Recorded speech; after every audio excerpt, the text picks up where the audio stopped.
Hello bachcho, let's read this question. The question says, what happens when two propanol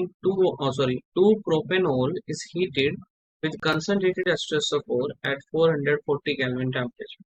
तो question में हमसे पूछा हुआ है कि अगर हम 2 प्रोपेनॉल को कंसंट्रेटेड H2SO4 में, ठीक है, 440 केल्विन टेम्परेचर पे रखते हैं तो हमें क्या यहाँ से फॉर्मेशन होती है. की concept for the question is key concept for the question is that is dehydration reaction. ये एक डिहाइड्रेशन रिएक्शन होती है. ओके, डिहाइड्रेशन का मतलब क्या होता है कि अगर हम प्रोपेन टू ओल को, लाइक फॉर एग्जांपल हम यहाँ पे प्रोपेन टू ओल का स्ट्रक्चर ड्रॉ करते हैं. So it is propane two ओल, प्रोपेन टू ओल, और आप इसे टू प्रोपेनोल भी कह सकते हो, दोनों का मतलब एक ही होता है. अगर आप इसको कंसंट्रेटेड H2SO4 की प्रेजेंस में रखते हो विद 440 केल्विन टेम्परेचर, ठीक है, तो यहाँ से हो जाता है हमारा डिहाइड्रेशन और CH2 double bond CH2 with water की फॉर्मेशन होती है. मतलब यहाँ से OH आपका रिमूव हो जाता है, ये OH का मॉलिक्यूल, और इसके साथ साथ एक बीटा कार्बन से उसका हाइड्रोजन भी रिमूव हो जाता है. बात करते हैं कि ये जो मैकेनिज्म के थ्रू है ये प्रोसेस कैरी कैसे होता है.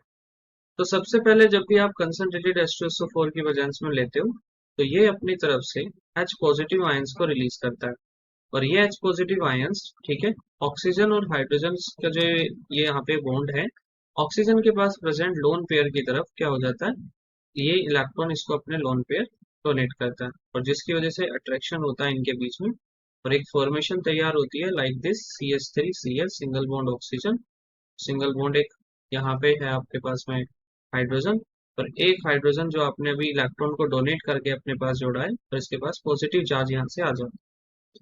ठीक है, सिमिलरली ये जो सब्सटेंस है आपको CH3 एज इट इज देखने को मिले. तो जो कार्बन के पास में OH था उसके पास ऑक्सीजन के पास पॉजिटिव चार्ज आ जाता है.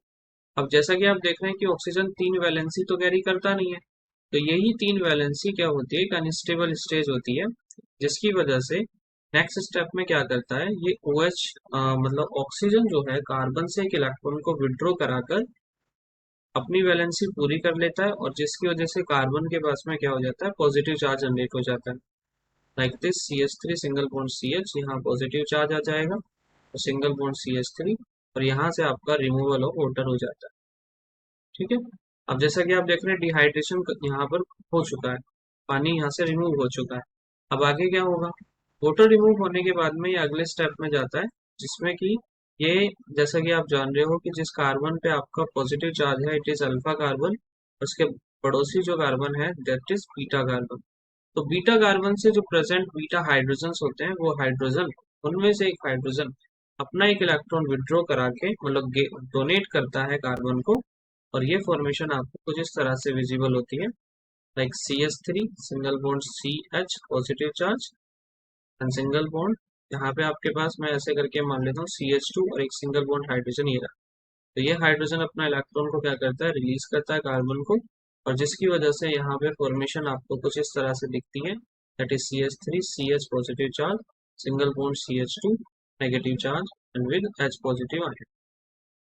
यही आपस में पॉजिटिव और नेगेटिव चार्ज आपस में मिलकर आपको एक एल्कीन की फॉर्मेशन की तरह दिखते हैं that is CH3 single bond CH double bond CH2.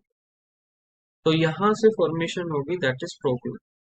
तो जैसे कि हमने क्वेश्चन के अंदर समझा है, ठीक है, कि 2 प्रोपेनॉल को अगर हम हीट करेंगे कंसंट्रेटेड H2SO4 में 440 केल्विन टेम्परेचर पे, तो प्रोसेस ऐसा होगा. तो यहाँ हमने लिखा है ये आएगा बच्चे propene that is CH3 single bond CH double bond CH2. ठीक है, ये गलत है. तो यहाँ आपका मेन एग्जैक्ट आंसर होगा कि जब भी आप कभी प्रोपेन टू ओल को कंसंट्रेटेड H2SO4 की वजह में 440 केल्विन टेम्परेचर पे रखेंगे तो हमेशा वहां से फॉर्मेशन क्या होगी, propene. So I hope you understood it well. Best of luck.